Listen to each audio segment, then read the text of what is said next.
Good morning, good afternoon, good evening. I'm thankful to have you. So we're about to get a raw reaction from me to Tucker Carlson and what he has to say on his episode 5 on Tucker on Twitter. A title reads, "As in most of the developing world, it's safer to be the president's son than his opponent." That's a wild headline. But I'm going to shut my mouth and I'm going to let y'all watch this and enjoy it. I'll come in here and there to pause it because this is my platform and I'm going to give my 2 cents, and I'll pause when I feel like it's necessary. If you like this content, consider giving a subscription. I'll come back with more of his stuff, and I will be reacting to it with my opinion. Thank you. Here we go. Roll the film.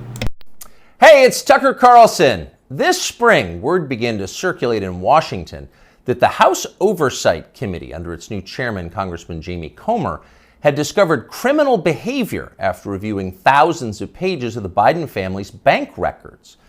Now, publicly, to the extent they responded at all, the White House dismissed the investigation as, of course, politically motivated. In any case, irrelevant. Hunter Biden was an adult, so his business dealings had nothing at all to do with his father, in this case, the President of the United States. See, the business dealings not having anything to do with his father thing, you hear liberals always talk about. That's something they always reference, but you don't even have to be Donald Trump's son to be tied up with him or to be guilty with him. Just look at Rudy Giuliani. Look at the, I think her name's Nancy Powell. I think that was her name. I could have that wrong. She was like always talking about the Kraken. But just look at them two people. They got character assassinated for being tied to Trump, just like Michael Flynn. But let's keep going, hear what he's got to say. The President of the United States. But in private, everybody understood it wasn't quite that simple. There has long been overwhelming evidence that Joe and Hunter Biden's financial lives are not separate at all, but deeply intertwined. On Hunter Biden's laptop, there's a suggestion that the two of them even at one point shared a bank account. And of course, Hunter Biden wrote himself that he kicked back cash from his foreign business deals to his father. He wrote that bitterly. So the Oversight Committee's investigation was potentially a disaster for the White House, a scandal, possibly even the prelude to criminal charges. So in order to get ahead of all of that, Joe Biden's handlers did the one thing they could do. They set up an MSNBC interview to preemptively whitewash whatever Jamie Comer might find. Whitewash. When's the last time you heard that term? I want to say the last time I heard a whitewash was when Hillary Clinton whitewashed all of them 33,000 emails. Just a little bit of the same lingo going on here because it's birds of a feather. That's all I'm going to say. Here's the results of that. This aired on May 5th. Sir, there is something personal that's affecting you. Your son, while there's no ties to you, could be charged by your Department of Justice. How will that impact your presidency? First of all, my son's done nothing wrong. I trust him. I have faith in him. And it impacts my presidency by making me feel proud of him. Okay, time for the master class. For free, you can audit it. Here it goes. Sir, showing appropriate respect, says the shill, there is something personal that's affecting you. Note the wording. Personal, not of public concern. Nothing law enforcement might be interested in. But What'd I just say? Did you notice the lingo? I caught it. This is a raw reaction, guys. I promise you I've not seen this. This is me watching with you. Let's keep going, though. personal, a sad family tragedy. That's the framing. And then this, a sentence choreographed to the letter. Your son, while there's no ties to you, could be charged by your Department of Justice. Got that? Well, there's no tie to you. So the answer is, in fact, It's like I always say, the FBI can't and won't arrest the FBI. Or the CIA won't investigate the CIA. in the question. Whatever Hunter Biden goes down for, and we know he is going to be charged because MSNBC said so, but when that happens, that's Hunter's problem. It's got nothing to do with Joe Biden. Rest easy, America. 5 days later, the Oversight Committee released its findings, and they were in fact devastating. Quote, bank records show the Biden family, their business associates, and their companies, their many companies, received over $10 million from foreign nationals and their related companies, the committee wrote. Investigators had, quote, identified payments to Biden family members from foreign companies while Joe Biden served as vice president and after he left public office. So actually there was something there. It was a scandal. Racketeering, money laundering, wire fraud, those are some of the crimes the Bidens seem to have committed. We all already knew this on the right. And even most of my libertarian friends, they would often come to me, man, when do you think Joe Biden and his son's going to be charged for money laundering? Every day for the last 2 years, I've had this happen and asked to me. In addition, of course, to selling out the United States for cash. So what would happen to them? Well, Donald Trump had an idea, quote, they'll hit Hunter with something small to make their strike on me look fair. Trump wrote that about 2 weeks ago, and it turned out those were prescient words. This morning, Hunter Biden pleaded guilty to pretty much nothing. Biden pled to 2 misdemeanor tax evasion charges, then entered a diversion on a federal gun charge. That's it.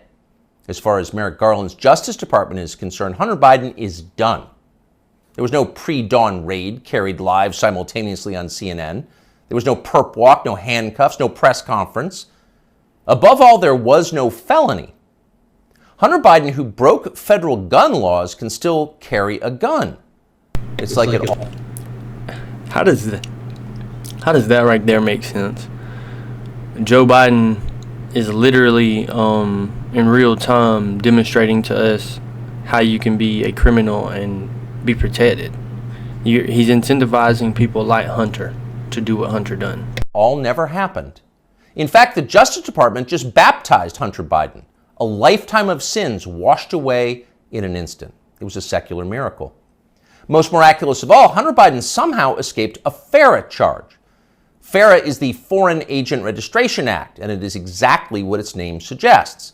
Under federal law, if you are acting as an agent of a foreign nation in Washington, you are required to register with our government to let everybody know. Well, for decades, pretty much nobody in Washington did register under FARA, and precisely no one was ever prosecuted for it. No one. Is that a crime? Is that going to be something we can investigate with the House? I don't know. You tell me in the comments. I think so. But starting several years ago, the Justice Department began sending people to prison on FARA violations. The official explanation was, we're cracking down on foreign influence in Washington. And of course, privately, everyone in Washington laughed. They knew that was absurd. In fact, it's the opposite of the truth. Foreign powers have never had more power in Washington. Their agents are everywhere, in every federal agency and throughout business. And that's again why the House Oversight Committee wants to abolish the IRS, the FBI, the DOJ, the DOD, CIA. I mean, we could go on any 3-letter agency. Let's just abolish it. Why? Because they suck. Down to and including in executive positions at various social media companies. The Biden administration knows all of this, and it's not a problem. In fact, it's their policy. From the administration's perspective, the concerns and the demands of, say, the Chinese government, or particularly the Ukrainian government, are far more important than the needs of American voters. We're cracking down on foreign influence. Please. The point, the only point of enforcing FARA, after decades of ignoring it, is to harass and imprison high-profile political opponents. Trump donor Elliot Broidy pled to a FARA violation a few years ago. So did Trump campaign manager, famously Paul Manafort. He went to prison. I remember that. I mean, who doesn't remember that? Last year, the DOJ went after Trump confidant Steve Wynn under FARA. But in the end, the Biden administration overreached so comically that the whole thing was thrown out by a judge. But they tried. So as long as they're trying, if it was a fair system, Hunter Biden would be first on the list of those next to be charged with a FARA violation. In fact, many of them. No, he won't, because rules for thee, not for me. Hunter Biden was a foreign agent. He never registered as one. But for years, that's exactly what he was. He sold access to his father and other lawmakers to the Chinese and the Ukrainians and countries throughout the world. There's no debate about that. The FBI has known about it for years. For years, they've had possession of Hunter Biden's laptop. But they didn't charge him for it today. They never will. Why? Well, you know the answer. Hunter Biden has good genes. A more interesting question, though, which is another question the feds will never consider, is what does Hunter Biden do for a living now? This is a man with no obvious job and, of course, zero skills. He spent midlife smoking crack. Yet somehow he's managed to live pretty well despite rising inflation. He's been living in big houses in the costliest residential neighborhoods in the world. He's been paying his stripper baby mama 20 grand a month. Forewarning, if you got kids watching this, please cover their eyes right now. I'm not editing this out because this needs to be seen. I will take the risk on YouTube by taking the strike. Guess what? You can find me on Rumble. You can find me on Twitter. I'm everywhere. I'm everywhere just like COVID. In child support. And he has retained a team of the most expensive lawyers in the country who spend quite a bit of time sending threatening letters to anyone who asks questions about how they're being paid. We can confirm that firsthand. So again, what does Hunter Biden do for work? That's a fair question, and tonight we have the answer. For years, Hunter Biden was an influence peddler. Now, Hunter Biden is a self-actualizer. He self-actualizes for a living. He gets in touch with himself, his feelings, and he follows his muse. Here he is explaining his new vocation in a 2019 ABC News interview. This is new. It's Yeah. your studio. Yeah. But now he's opening the I gotta pause it because I don't want ABC to give me a strike or nothing, but we'll see what happens. doors to a place never captured by a paparazzi's lens. His refuge, an art studio where he finds solace in painting. What's the goal eventually? No goal. That's the perfect part about it. It's just, it literally keeps me sane. His refuge, far from the paparazzi's lens. In other words, we're not the paparazzi, we're ABC News. What's the goal of this? Your refuge. There's no goal, he says, grinning with those fake teeth. It just keeps me sane. But actually, there was a goal. And if you didn't know what a virtuous person Hunter Biden was, you might think it looked a lot like money laundering. 2 years after that interview, Hunter Biden was selling prints of his art. And to be clear, just the prints, not the, quote, art itself, but effectively photocopies of it for $75,000 a pop. Apparently, Hunter Biden moved 5 of these repros in just days. That's $375,000 in less than a week for signing copies of your fake art. As for the paintings themselves, childish self-indulgent blots, those sold for $500,000 apiece. So the question is, who bought them and why? It'd be interesting to know. There's a story there for sure. I bet it was someone like Jeffrey Epstein. Another thing, if nothing they can, it's trending right there. That's funny. If nothing sticks on this Trump thing, like nothing has up to this point, the last 7 years, nothing's stuck. And apparently he's been to Epstein Island, yet they won't release that little black book. I don't understand why not if his name's in it. Like, that would be the quickest way to take him out, character assassination wise. But they're not doing that. They're doing everything but that. And I think that's because there might be some sensitive information on that little black book. But I'll let y'all ponder that. But of course, we have no right to know. There's no public policy implication. It's not like Hunter Biden's finances have anything to do with his father's finances. Meanwhile, once his father did become president, corporate publisher Simon & Schuster lined up as well to pay Hunter Biden's bills. According to news reports, Simon & Schuster gave Hunter Biden millions of dollars for his highly selective account of his wholly unaccomplished life. And then the publisher lined up brainless celebrity endorsers like Dave Eggers and Stephen King to promote it. King, who apparently will say anything if it helps the party, called Hunter Biden's silly manuscript a, quote, harrowing and compulsively readable memoir. And then Stephen King described Hunter Biden himself as beautiful. Needless to say, the book sold miserably, but Hunter Biden got to keep the millions, and that was the point. And so on. This kind of thing apparently happened a lot. Again, there seems to be a story here, and we think it's probably worth learning a lot more about it and bringing it to you. In the coming weeks, we will. In the meantime, though, the question is, what can we learn from Hunter Biden's plea deal today? First off, the obvious. For the children of the people in charge, there are no penalties. There are only upsides. They're princelings. They can do what they want. You are not. Therefore, you can't. So don't get any ideas about cheating on your taxes or violating federal gun laws unless you want to celebrate next year's Father's Day through the glass in the visitor's room. Now that was dirty. I'll just say that. And everything he's speaking right now is hard facts. It might hurt somebody's feelings. I might lose subscribers. I might gain a ton.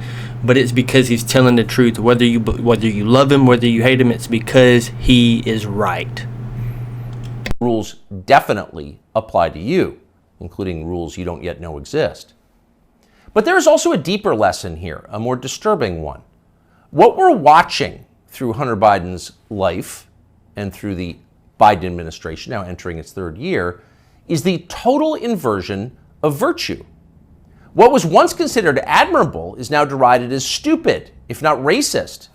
That would include achievement, intelligence, honesty, self-control, humility. Those are features of the old America. Those were yesterday's virtues. They are gone. In their place, all that we once considered contemptible and repulsive, we're told to worship that now. Here's a small example, but we think a revealing one. In addition to his many other sins, Joe Biden has hired what has to be the single dumbest, nastiest, most dishonest, most ridiculous person he could possibly find for the very public position of White House press secretary. There's a point to it, of course. It was a humiliation exercise. It was designed to degrade the country and dispirit the rest. And it was solely based on the color of her skin and not on the content of her character. I don't care if you agree with me or not. That's what it was about. It was done during Black History Month, and it was to put a black pawn in front of the White House to make it look like change is happening. You know what the change is? You went from building to speaking. That's the only change. Slaves built that place. And you got her in there being one for Joe Biden, in my personal opinion. I don't care what you have to say. Of us. That's the White House press secretary? Shut up! But here's the thing.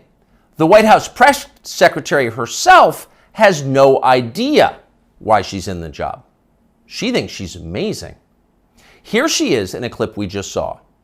A year in this role, there's been a couple of things that has made me incredibly proud. Many things that made me incredibly proud to be at that podium during this historic moment. Again, this is a historic administration. I'm a historic figure, and I certainly walk in history every day. I'm a historic figure? Yeah, you're a Karen of the black community. Karen Jean-Pierre, that's her name. Imagine saying that. I'm a historic figure, but she does. And she says it in a burst of sincere self-congratulation, marked by her signature bad grammar. Illiterate, but proud. Of course she's proud. Karine Jean-Pierre is now a historic figure, just like Hunter Biden is now an important artist. It makes you feel stupid for going to work. Younger people say the news is full of lies. In Kennedy's motorcade, 239 people tell the death of Jeffrey Epstein. It really does make you hate going to work. That's all I got to say. I just want to say thank you for coming to my YouTube channel today. My name is Christopher Bradbury. You can find me on Rumble at Christopher Bradbury. Appreciate the subscribes. Appreciate the comments. I appreciate the likes. And let's interact more. Let's connect and awaken as we grow. Have a good day. Stay blessed. Stay free.